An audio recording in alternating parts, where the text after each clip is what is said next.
പാലക്കാട് ജില്ലയുടെ യാത്രാവഴികളിൽ ചരിത്രപരമായി ഇടം തേടുന്ന സന്ദർഭത്തിൽ നമ്മളിൽ ആദ്യം ഓടിയെത്തുന്നത് പാലക്കാട് കോട്ട തന്നെ.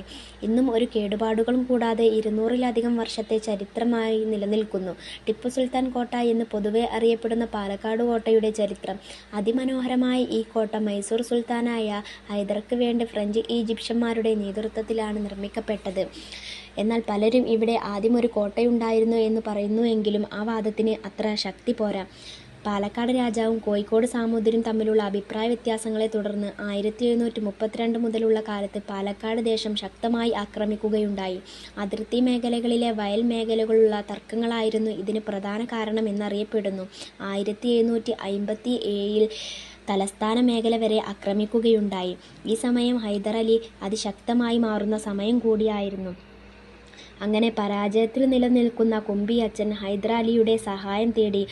ആദ്യം അതിനോട് വലിയ താല്പര്യം കാണാത്ത ഹൈദർ പിന്നീട് പാലക്കാടിനെ സാമന്തനാക്കാമെന്നും പാലക്കാടിൽ ഒരു കോട്ട പണിയാമെന്നും പാലക്കാടിൽ ഒരു കോട്ട പണിയാനുള്ള സ്ഥലം നൽകാമെന്നും വ്യവസ്ഥയോടു കൂടിയും വർഷങ്ങളോളം 5000 പണം കപ്പം നൽകാമെന്നും അറിയിച്ചു.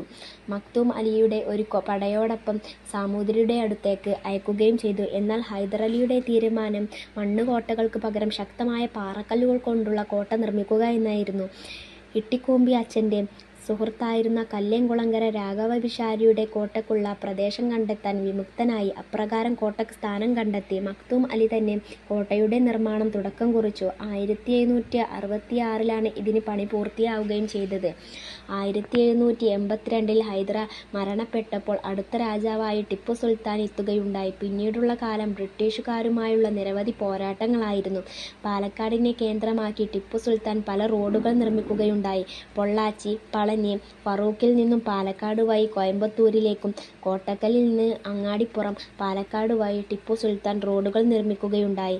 മൈസൂർ സൈന്യം പ്രധാനമായും നാണയം അച്ചടിച്ചിരുന്നത് ഈ കോട്ടയിലായിരുന്നു. ഒരു സമയം 10,000-ഓളം വരുന്ന ആളുകൾക്ക് നിലനിൽക്കാനുള്ള സ്ഥലം ഈ കോട്ടക്കകത്തുണ്ടായിരുന്നു. ബ്രിട്ടീഷുകാർക്കെതിരെയുള്ള വലിയ പോരാട്ടങ്ങൾക്ക് നേതൃത്വം വഹിച്ച നേതാവ് കൂടിയായിരുന്നു ടിപ്പു സുൽത്താൻ. പിന്നീട് കുറച്ചു കഴിഞ്ഞ് ഇവിടുത്തെ കോട്ടകൾ ഓഫീസുകളായി പ്രവർത്തിക്കുകയുണ്ടായി.